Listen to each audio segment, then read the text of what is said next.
Энэ бол сая гаруй хүн амтай Монгол улсын нийслэл. Энэ бол Монгол улсын хамгийн том шорон.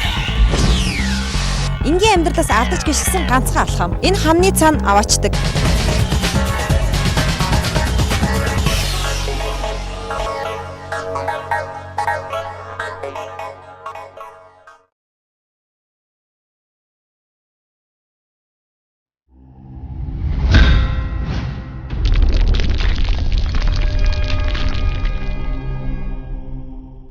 За энэ 7 хоногийн Crime News нэвтрүүлгээрээ та бүхэнд өнгөрсөн 7 хоног гарсан ноцтой гэмт хэрэгүүдийг бол мэдээлэх болно. За өнгөрсөн 7 хоногт бас хүн амны ноцтой гэмт хэрэг гарсан байгаа.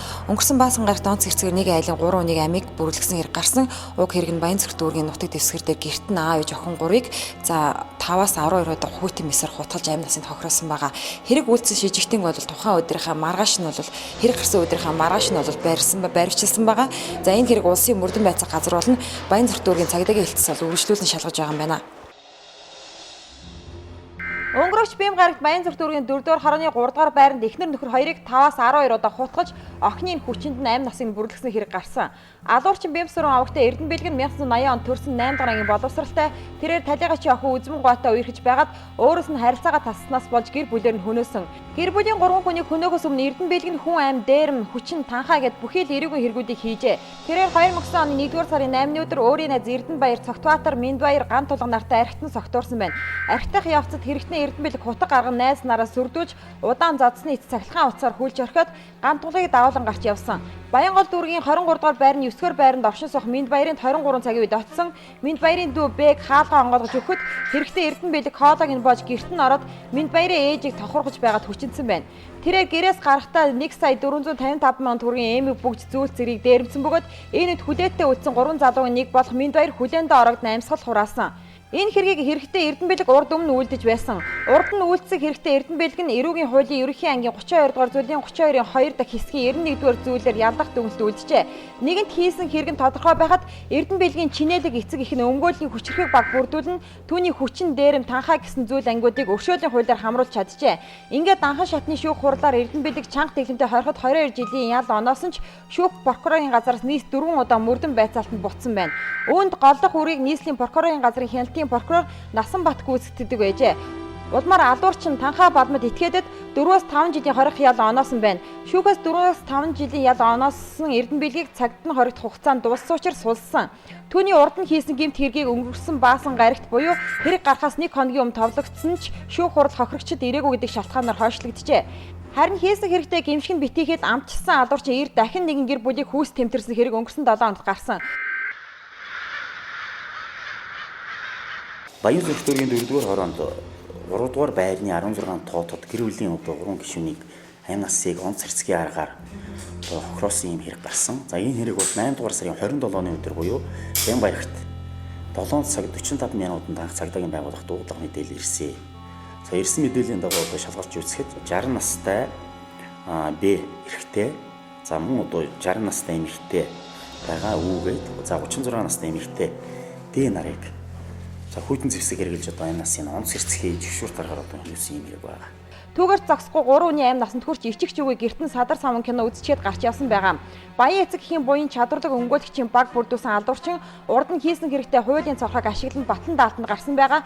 Үүнээс харахад манай хуулийнхан болон шүүх прокурорынхны нарийн шалгах хин хээл хахуул авсан хин нэгний нөлөөнд авсан болох нь тогтоох болно. Хэрв түүнийг батлан даалтанд гаргаагүй байсан бол 3 хүний алтан амь эрсдэж ард нь хоцорсон хүү сэтгэл санааны хямралд өртөж газуурахгүй байсан. Нийт 4 хүний амьд хүрч хүчин танхаа эрт холбогдсон Эрдэнэ бэлэг нь хуулиар бол ялын дээд хэмжээ авах ёстой ч цааслахгүй болохоор татвар төлөгч та бидний мөнгөөр алуурчиг дээрэмчин балмад этгээдэг тижээх болж байна. Шударгаар татвар төлөгч та бидний мөнгөөр тижээгдэж байгаа алуурчин энэ удаад чадварлаг өмгөөлөгчд сэтгчийн өвчтөй гэж ядаас хамгаалах магадлал өндөр байгаа.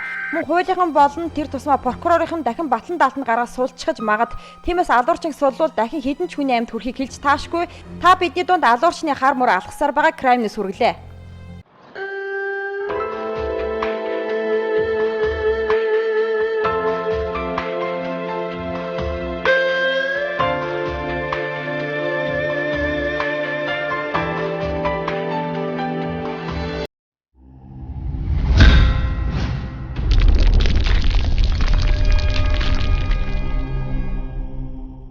За Crime News нэвтрүүлгээр орох бас нэг мэдээ бол Баян Зүрх дүүргийн цагдаагийн жижигэр утсанд өдөрт 5-8 удаа дуудлага ирдэг байгаа. За харин энэ сарын 28 нэгэн залуу бол найз эмэгтэйгээ таксины жолоочид алдчихлаа гэсэн дуудлага ирүүлсэн. За энэ дуудлагын дагуу цагдаагийн шалгасан боловч дуудлага бол худал дуудлага байх нь тогтоогдсон байгаа. Юуник Crime News мэдээлье. Баян Зүрх дүүрэг дэх 8 дугаар сарын 28 нэгэн залуу дуудлага өгсөн байна. 28 настай Г гэх залуу найз бүсгүйтэйгээ такси барьж зочид буудалд орохоор сансрын түнэлийн орчим төр зогссон байна. Найз бүсгүйг таксинд үлдээгээд өөрөө буудал руу орж өрөө асуугаад ирэх хооронд таксины жолооч зүхтаага зогсохгүй согтуу байсан найз бүсгүйг нь авч явна хүчирхийлжээ гэсэн дуудлага Баян Зүрх дүүргийн цагдаа дээр иржээ. Энэ хэргийг Баян Зүрх дүүргийн цагдаа шалгасан боловч уг дуудлага нь хоёр хүний хоорондын үл ойлголцол болж таарчээ. Хоорондоо үртэг хоёр залуу оройн бааранд орж наргиж согтуурлах ундаа хэтрүүлэн хэрэглэсний дараа буудалд орохоор тохиролцсон ч залуу нь буудлын руу орох хооронд түүнтэй хамт явж байсан найз бүсгүй нь таксины жолоочид гэрлөөгөө хөргүүлье гэж хэлсэн байна. Таксины жолооч эмэгтэй гэрт нь хүрэж өгсөн, харин залуугийн хувьд хэлэхгүй явсан найз бүсгүйгээ архины халуунд таксины жолооч авч явна хүчинсэн байх гэсэн бодлоор цагдаад мэдэгдэж тэр дор нь өргөдөл өгсөн байна.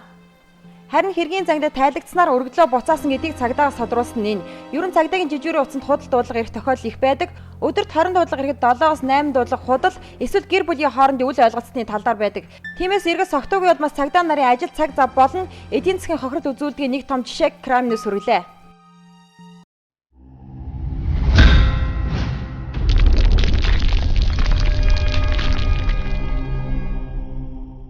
За Crime News нэвтрүүлгийн дараагийн мэдээлэл бол гандан төчний хийдийн тэргүүн хамбын үнэт эдлийг хулгайсан хэргийг за нийслэлийн хөдөлгөөнд эргүүлийн газар илрүүлсэн байгаа. За хулгайч хамт ламын ширээн дээрс 3 сая төгрөгөөр үнэлэгдэх сангийн бойфрыг хулгайлан эртний эдлийн дэлгүүрт хямд үнээр борлуулсан байсныг цагдаагийн байгууллагын олж илрүүлсэн байна. Хулгайн гэмт хэргийн гаралт хичээл сургууль эхэлж хөл хөдөлгөөн нэмэгдэхдээ зэрэгцэн нэмэгт хандлагатай байгааг цагдаа нар анхаарж байгаа. Орон байр албан байгууллага зэрэгс эд хөрөнгө алдагдах явдал ч энэ үеэрт нэмэгддэг. Гандан тэгшлэн хийдийн хамт ламын сангийн бойфер алдагдсан мэдээлэл цагдаагийн байгууллагад иржээ.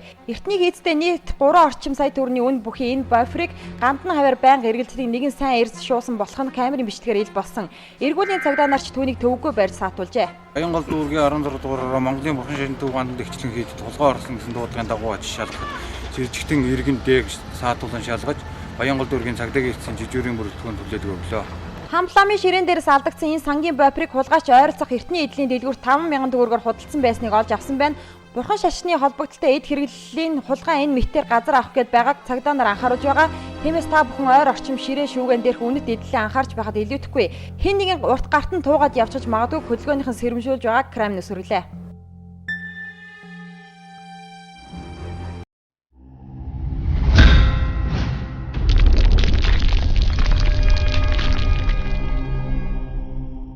Crime News нэвтрүүлгийн дараагийн гэмт хэргийн мэдээ бол за бөөгийн ясанд улайсгсан төмөр долоож халуун ууран дутах гэх мэт үйлдэлүүд анзаарагдах болсон.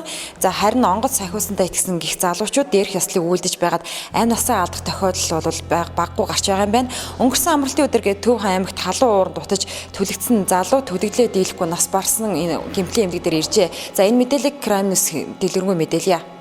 Залуухан буу халуун ууранд дутаж бөөгийн яслал үлдэж байгаад амьсгалын эрхтнээ бүгдийг нь түлж хараа сонсгол гэд мэдрэмтгий эрхтнүүд нь цөм түлэгдэж түлхий төвд хүргэгдэж ирсэн ч түлэгдэлтийн зэрэг нь өндөр байсан учраас нас барсан. Уг нь түлхий төвийн эмчийн ярьж байгаагаар онгоц сахиустай бөө гэх хүмүүс түлэгдсэн тохиолдлууд баггүй ирдэгч өөртөө бол нуугаад нарийн хилдэггүй гэж байгаа. Нас барсан бөө залуугийн хувьд онгоц сахиус нь эдгэж өгнө хэмээн итгэсээр 2 хоног гэртээ шаан чивтсэн сүүлдээ аргаа бараад түлхий төвд хүргэгдсэн эрс нь хожимдсан байсан. Бөө залуу ер нь нүүр тэр үед нь би нэг хайлт яс яг нас орж хат нурсалтай. Нэг сар цээжин тал нь л төлөгцсөн байсан. Тэр нүүр хүзүү ам хамар тэгэл хоёр чихэн гээл ерөөсөө тэр бүхэл тийм гадна талын харах сонсох хэрэгтэн төлөгдөжсэн. Мөд ирээгүй зүгээр онгоц сахиусанд одоо даатгцсан чинь өөрөө идэх чинь гэсэн. Тэгээд чи тэр одоо өөртөө бэрхшээлээс сална.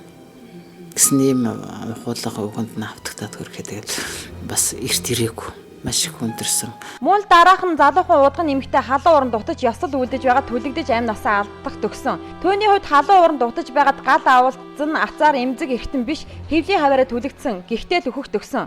Төвний хувьд мөн л онгоц сахиусандаа даатахад эмнэлгээс гарсан талаар түлхий төвийн эмч нар андахгүй ярьж байгаа. Сүүлд нэг эмэгтэй ирсэн бас тэр бөөгийг хол хөлтөлтэй юмсан дуугаад хэлэхгүй байж хагаад сүүлд хэлжсэн л та амьд гарсан. Тэр болохоор энэ урд таланд тэр чигтээ өдгнээс тийшээ төлөгцсөн амьсгалын зам төлөгдөх нь гайгүй. Ер нь хоолой багаар зурлуу амьсгалын зам цагаан мөгөөрсөө хоолой төлөгдөхөр хүчтэй ч учраас хавгнчдаг. Тэгэхээр амьсгал нөгөө орж өгөхгүй, гарч өгөхгүй. Таталуур амьсгалаа авахд баг орно.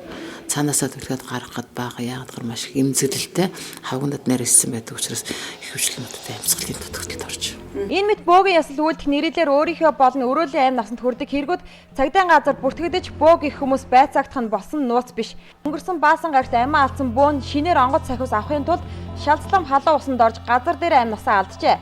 Уг хэрэг олны сүсгтэн биширдэг ээж хадан дээр болсон юм байна. Ер нь шинээр бөөгийн сахиус авах гэж байгаа хүмүүст халуун шалзлам усанд орж түүнийг давж гарах ёстой мэтээр ойлгуулдаг нь эцэстээ амь насаа алдах шалтгаан болж байгаа нь энэ юм. Ямар ч байсан хэргийг Төв аймгийн цагдайн газар шалгаж байгаа гэсэн цаашдаа улаасгсан төмөр долоож халуун ууранд сууж мөн түүдэг гал дээгүр үсрэх гэх мэт үйлдэлүүдийг хийхдээ онгоц сахиусандаа даатгаж хийх хэрэггүй. Аюул ойрхон байгаа жишээ нь ийм байна. Монгол бөөгийн сахиустай хүмүүс олон төрөх тусам шоглох амь насанд аюул учруулах амьдралаар тоглох үзэгдлүүд ихсэж байгааг их сурвалжууд мэдээлдгийг Кремль сүрлээ.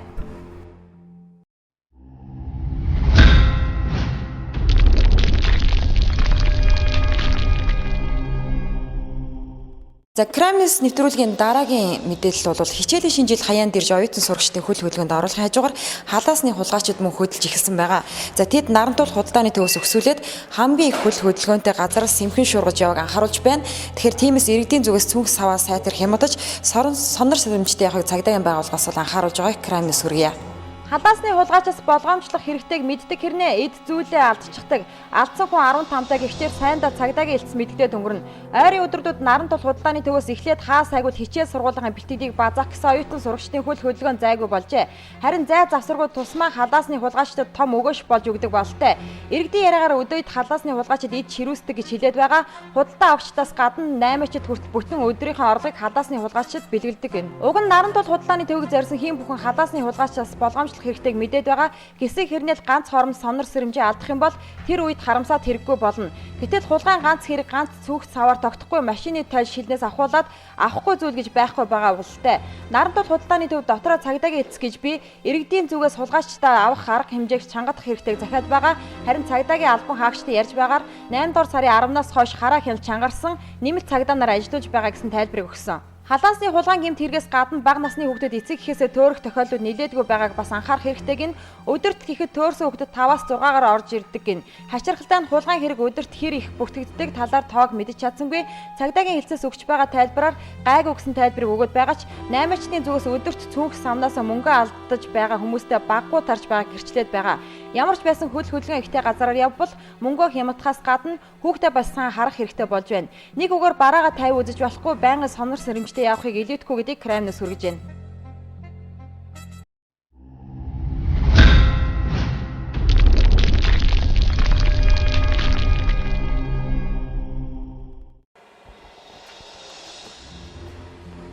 Тэгэхээр Кремльс нэвтрүүлгийн дараагийн гэмт хэргийн мэдээ бол за шүүхэн шийдвэр гүйцэтгэх ерөнхий газрын харьяа 411 дэх 20 ангиас орсон 6 хүүхдийг бол барьжлаад удаагүй байхад за яг өнгөрсөн 7 хоног тус 20 ангиас дахиад нэг хүмүүжигч орсон байгаамаа. Орсон 6 хүүхдтэй холбогдуулан тус 20 ангийн удирдлагуудад хариуцлага тооцож албан тушаалаас нь чөлөөсөн байгаа. Тэгвэл энэ удаа ялтан оргох гэх мэт мэдээллийг дагуу тайлбар өгөх одоо ямар нэгэн байгууллага бол бидэнд олдсонгүй Кремльс хэрэгье. Уг нь ийм санаас хийдсэн хүмүүжигч байвал өмнөх жишээгээ сайтар харсан болохоор оргох гэсэн орлого хийх байтугай тийм санаа ч өвөрдөхгүй баймаар. Гэхдээ юмыг яаж мэдхээ өмнөх оргосон хүүхдүүд нь нэмж өгсөн 10-аас 15 жилийн ядаг сургамж болсон гэх баталгаа байхгүй. Баттай их сурвалжаас авсан мэдээлэлээр өнгөрсөн шөнө оргосон гэх хүмүүжигч хулгайн хэрэгтэй 3 жилийн ялтаа байсан байна. Одоогор оргосон хориглыг эрүүгийн цагдаагийн газрын ирэн сурвалжиж байгаа гин гэвч энэхүү мэдээллийг шүүхийн шийдвэр гүйцэтгэх ерөнхий газраас үгүйсгэсэн. Манай улсад жил ирэх бүр ялтны тоо нэмэгдэж харин хорих газрууд нь хориглоо багтааж шингээх газраа олж ядаж байгаа. Үүнийг ч холбогдох албан тушаалтнууд үгүйсгдэггүй. Угаасаа нийгэм ороо босгоо болохын хэрээр гэмт хэргийн гаралт ихсэж тэр дундаа гэмт хэрэг бүр илүү онц ноцтой байдлаар үйлдэгдэж байгаа нь сонссон хэм бүхний жихүүслийг төрүүлж байгаа. Нэг талаараа эрүүгийн хууль хит чангарсандаа ч холбож тайлбарлаж байгаа. Уг нь манай улс хятад зэрэг бусад улсын хажууд эрүүгийн хууль тэмч чангадахгүй гин. Гэсэн хэрнээ хуулиа төдийлөн мэддэггүй хүмүүс хэрэг хийж шоронд орон дараа нь бүр оргож бусгах үзэгдлүүд баггүй гарч байна. Хүүхдийн хорих ангийн бусад хорихтой зүйрлүүлбэл нөхцөл байдал нь тэмч муу биш гэж байгаа. Гэвч оргол санаа төрж байгаа хүмүүжигчдэд баригдвал дараа нь яах вэ гэсэн асуултыг өөртөө тавьдгүй болж таарлаа. 6 хүүхдийг ороход улс орон даяар иргэлийн ажиллагаа үргэлжилж үлдсэн хоёрыг нь бага зэрэг хугацаа зарж олж баривчилсан. Үүнээс болж хорих ангийн харуул хамгаалтын хангалтгүй байлгасан мөн ангиа сайтар удирдан зохион байгуулж чадаагүй гэсэн үндслээр 411-р хорих ангийн удирдлагуудад арга хэмжээ авч албан тушаалтаас нь чөлөөсөн. Шинэхэн дарга ажиллаа авчихсан байхад дахин нэг хүмүүжигч орчихлоо. Тиймдээч мэдээллийг одоохондоо гадагш гарахыг хүсээгүй байгааг Prime News хүргэлээ.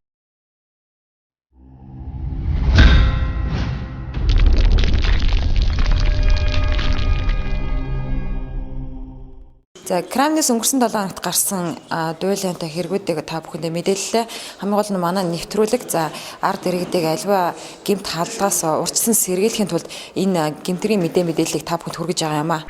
Энэ бол сая гаруй хүн амтай Монгол улсын нийслэл. Энэ бол Монгол улсын хамгийн том шорог. Энгийн амьдралаас алдаж гიშгсэн ганцхан алхам. Энэ хамны цаана аваачдаг.